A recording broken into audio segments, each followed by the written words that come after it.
कहानी की शुरुआत में बताया जाता है कि चेस्टर्स मिल नाम का एक शहर पहले आम शहरों की तरह ही था, लेकिन फिर वहाँ कुछ ऐसी भयानक डरावनी घटनाएं घटने लगी जिससे पूरा का पूरा शहर नर्क से भी बदतर बन गया। लेकिन आखिर वहाँ ऐसी कौन सी खतरनाक घटनाएं होने लगी, चलिए जानते हैं। तो कहानी की शुरुआत होती है बार्बी नाम के एक लड़के को दिखाते हुए जो एक डेड बॉडी को जंगल में दफना रहा था। बार्बी वहाँ का लोकल निवासी नहीं था और बार्बी के माथे पर लगी चोट को देखकर लग रहा था कि मरने वाले बंदे के साथ उसकी काफी ज्यादा लड़ाई हुई होगी। उस आदमी को दफनाने के बाद बार्बी अपनी कार में शहर से बाहर निकलने लगता है, लेकिन तभी उसका सामना शेरिफ नाम के एक पुलिस ऑफिसर की कार से होता है। उसे देखकर वो थोड़ा डर जाता है, जिससे उसका ध्यान ड्राइविंग से हट जाता है, लेकिन किसी तरह वो पुलिस से बच निकलता है। पर तभी कुछ गायें सड़क के बीचों बीच खड़ी थी। उनको बचाने के लिए बार्बी अपनी कार को एकदम से मोड़ देता है, जिससे वो गायों से भरे खेत में पहुंच जाता है। इससे उसे थोड़ी चोट लग गई थी। कुछ सेकंड्स बाद वहाँ पर जमीन अर्थक्वेक की वजह से जोर जोर से हिलने लगती है कि अचानक आसमान से एक चीज बार्बी के सामने आकर नीचे गिरती है और सब कुछ शांत हो जाता है। बार्बी देखता है कि एक गाय आसमान से गिरने वाली उस चीज से 2 टुकड़ों में कट चुकी थी। वो डरा हुआ उस चीज को छूने लगता है तो उसे पता चलता है कि वो एक इनविजिबल वॉल है जो इतनी शार्प थी कि इसकी वजह से कई घर भी 2 हिस्सों में कट गए थे। तभी वहाँ जॉय नाम का एक लड़का आकर उससे पूछता है कि तुम ठीक हो या नहीं। वो भी उस इनविजिबल दीवार को देखकर शॉक्ड रह जाता है। दूसरी तरफ शेरिफ और लिंडा को खबर मिलती है कि उस पूरे टाउन की पावर सप्लाई कट गई है, फोन लाइंस बंद हो गई हैं और इंटरनेट भी काम नहीं कर रहा है। यहाँ तक कि सारे सैटेलाइट कनेक्शंस भी काम करना बंद कर गए थे। तभी शहर के ऊपर से उड़ रहा एक प्लेन उस इनविजिबल वॉल से टकराकर क्रैश हो जाता है, जिसे देखकर लोग और भी ज्यादा घबरा गए थे। और ये बात कंफर्म हो जाती है कि ये सिर्फ एक इनविजिबल दीवार नहीं बल्कि एक राउंड शेप डोम यानी गुम्बद है जिसने आधे शहर को कवर कर लिया है। वहीं दूसरी साइड हम एक रेडियो स्टेशन पर फिल और उसकी असिस्टेंट डोडी को देखते हैं जो सिग्नल लाने की कोशिश कर रहे थे। वो दोनों थोड़ा कंफ्यूज थे कि अचानक सिग्नल क्यों चला गया। यहाँ पर फिल को लगता है कि ये अच्छा मौका है उनकी रेडियो रेटिंग्स को हाई करने का, इसलिए वो दोनों सिग्नल को ठीक करने में लग जाते हैं। वहीं एक फायर ट्रक डोम की दूसरी तरफ से आ रहा था, जिसे देख बार्बी ट्रक वाले को इस इनविजिबल वॉल की तरफ इशारा करता हुआ उसे रुकवाकर क्रैश होने से बचा लेता है। थोड़ी देर बाद वहाँ इन्वेस्टिगेशन करने के लिए कुछ पुलिस वाले आते हैं, पर इस इनविजिबल डोम को समझना उनके बस की बात नहीं थी। उसी समय वहाँ पर एक शहर का काउंसिलमैन जिसका नाम बिग जिम था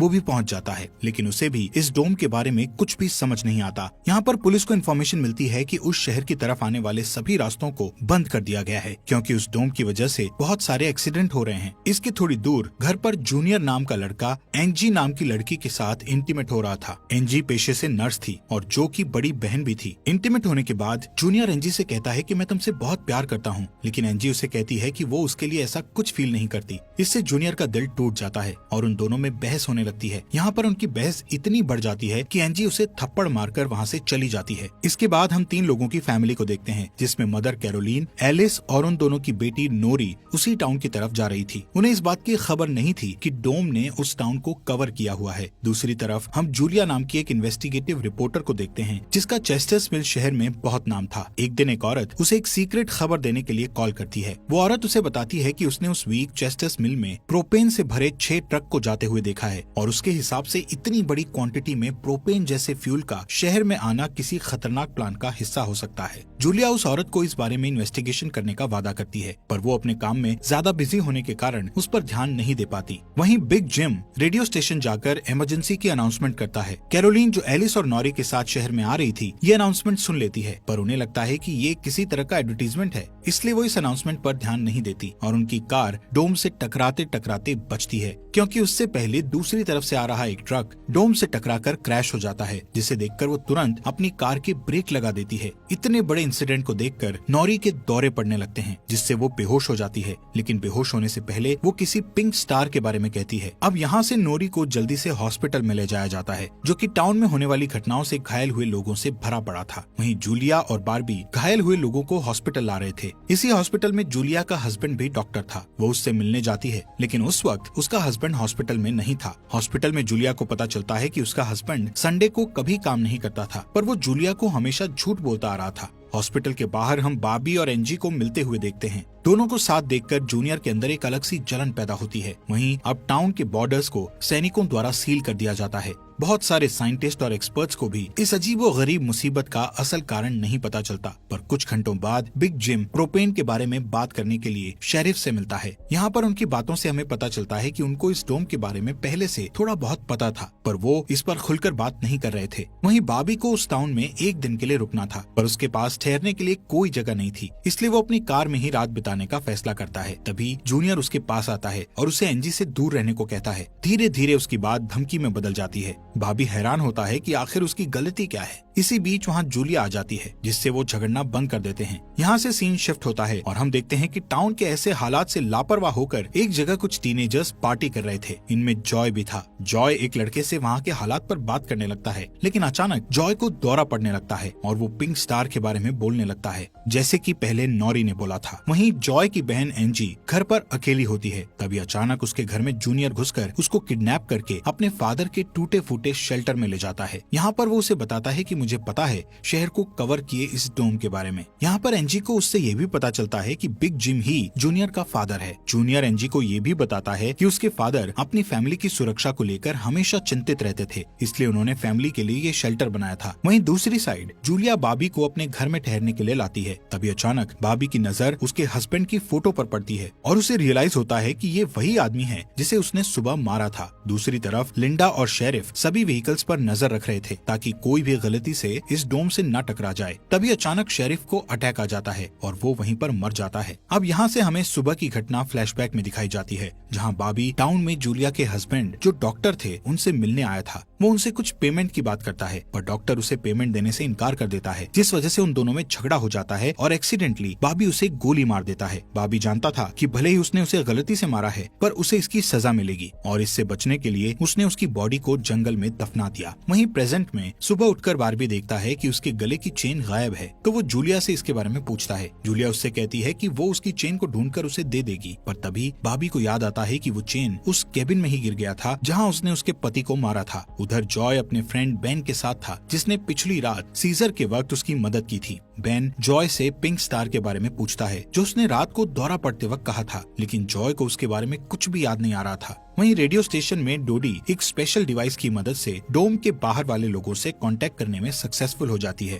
वो सोल्जर्स को आपस में बात करते हुए सुन सकती थी, पर वो उनसे कुछ नहीं कहती। वहाँ सोल्जर्स भी कंफ्यूज थे कि आखिर ये इनविजिबल वॉल क्या है। दूसरी तरफ बिग जिम रेस्टोरेंट में बैठा ब्रेकफास्ट कर रहा होता है कि लिंडा वहाँ आकर उसे शेरिफ के मरने की खबर सुनाती है, जिससे वो लोग तुरंत बंकर में डेड बॉडीज को दफनाने वाले के पास जाते हैं, जिसका नाम लेस्टर था। उधर एंजी शेल्टर में किसी को मदद के लिए बुलाने की पूरी कोशिश करती है, पर वो कामयाब नहीं होती। तभी जॉय वहाँ आता है और उसे चेन के जरिए बेड से बांध देता है। वहीं बिग जिम लेस्टर को अपने साथ लेकर आता है, जो कि शेरिफ का ही दोस्त था। शेरिफ की मौत से वो बहुत दुखी और परेशान हो जाता है। जब लिंडा उनके आसपास नहीं होती, तब वो और बिग जिम पिछले महीने होने वाले प्रोपेन के इंपोर्ट के बारे में बात करते हैं कि प्रोपेन के इंपोर्ट में उन तीनों का ही हाथ था और उन्होंने टाउन वालों से ये बात छुपाई थी। शेरिफ की मौत से ये कंफर्म हो गया था कि वो उनकी इन्वॉल्वमेंट के बारे में किसी को कुछ नहीं बता पाएगा, जो कि उनके लिए अच्छी खबर भी थी। उसी दिन बाद में लिंडा पुलिस स्टेशन आती है तो देखती है कि बिग जिम शेरिफ के ऑफिस में कुछ ढूंढ रहा है। लिंडा के पूछने पर जिम उसे कहता है कि वो वहाँ शेरिफ की वसीयत के पेपर्स ढूंढ रहा है, लेकिन असल में वो वहाँ प्रोपेन के इंपोर्ट से जुड़े पेपर्स को ढूंढने आया था, जो उसे और लेस्टर को परेशानी में डाल सकते थे। वो तुरंत बाहर आकर शेरिफ को बताता है कि मुझे लगता है वो पेपर शेरिफ के घर में होंगे, जिन्हें लाने के लिए वो लेस्टर को तुरंत उसके घर भेजता है। इसी बीच जूलिया जल्दी से रेडियो स्टेशन पर डोडी के पास जाती है, जहाँ वो देखती है कि वो लोग डिवाइस के जरिए डोम के बाहर खड़े सैनिकों की बातचीत सुन सकते हैं। उनकी बात सुनने पर जूलिया को पता चलता है कि वो लोग जमीन खोदकर डोम को बाहर निकालने की कोशिश कर रहे हैं, पर वो इस काम में कामयाब नहीं हो पा रहे हैं। इसके बाद जूलिया रेडियो के जरिए पूरे टाउन में डोम वाली खबर को फैला देती है, जिससे लोगों में डर पैदा हो जाता है और लोग घबरा जाते हैं। वहीं जॉय और बेन बॉर्डर के पास साइंटिस्ट को अपना काम करते हुए देखते हैं। साइंटिस्ट ये देखते हैं कि डोम के ऊपर पानी का क्या असर होता है, पर उन्हें ज्यादा कुछ समझ नहीं आ रहा था, जिससे वो किसी नतीजे पर नहीं पहुंच पाते। वहीं जॉय देखता है कि ये डोम एक छलनी की तरह है। वो बेन से बताता है कि इस डोम में से बिल्कुल मामूली सा पानी आर पार जा सकता है। दूसरी ओर बार्बी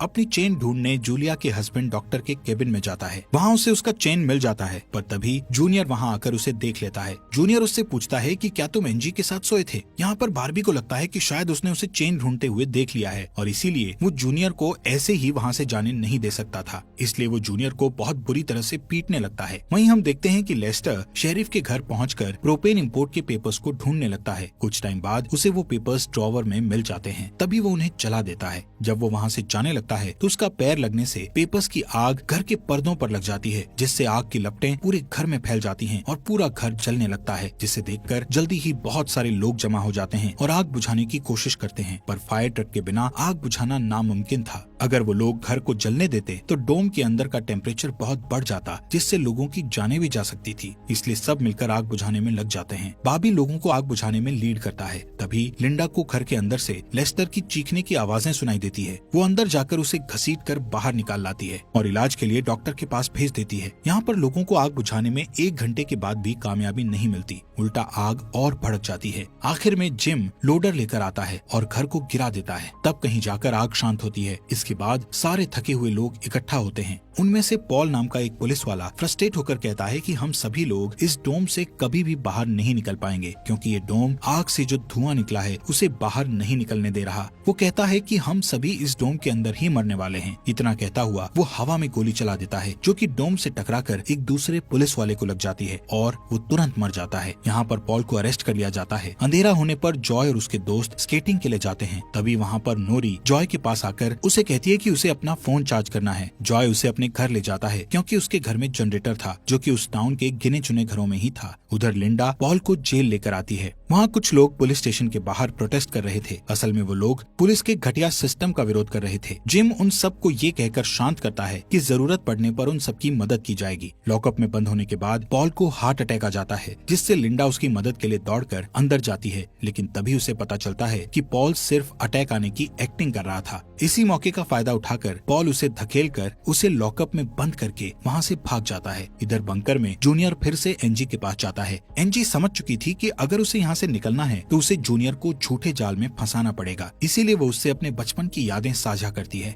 जब वो दोनों एक बंद टनल में जाया करते थे, और कहती है कि हो सकता है डोम का टनल पर कोई असर नहीं हुआ हो तो वो लोग बाहर जा सकते हैं। यहाँ पर एनजी सोचती है कि अब वो उसके प्यार के जाल में फंस गया है तो शायद वो उसे छोड़ दे, लेकिन ऐसा कुछ नहीं होता। जूनियर अकेले ही उस टनल में जाने का प्लान बनाता है। वहीं जिम जब पुलिस स्टेशन में आता है तो पॉल की जगह लिंडा को लॉकअप में बंद देखता है। वो तुरंत उसे लॉकअप से बाहर निकालता है। उन्हें पता चलता है कि पॉल अपने साथ एक राइफल और कुछ गोलियां लेकर गया है। लिंडा तुरंत उसकी तलाश में जंगल की ओर निकल जाती है, क्योंकि उसे पता था कि पॉल अक्सर शिकार करने जंगल की तरफ जाया करता था। वहीं जिम पॉल को पकड़ने के लिए एक टीम तैयार करता है। उधर रेस्टोरेंट में बैठी कैरोलीन को नॉरी की फिक्र हो रही थी, क्योंकि वो पिछली रात अपनी दोनों मदर्स को बिना बताए जॉय के घर रुक गई थी। वहीं जिम लोगों से पॉल को तलाश करने के लिए उसकी टीम ज्वाइन करने को कहता है। वो बाबी से भी उनके साथ चलने को कहता है, क्योंकि वो आग बुझाने में अच्छा लीडर साबित हुआ था। इसके बाद वो लोग जंगल में जाने लगते हैं। रास्ते में बार्बी अपनी खूबियां दिखाता हुआ उनसे कहता है कि वो मिलिट्री में भी रह चुका है। वहीं दूसरी ओर जूलिया जूनियर को टनल की तरफ जाते हुए देखती है। वो उसे रोककर पूछती है कि वो बैग पैक करके कहाँ जा रहा है, लेकिन जूनियर बहुत जल्दी में था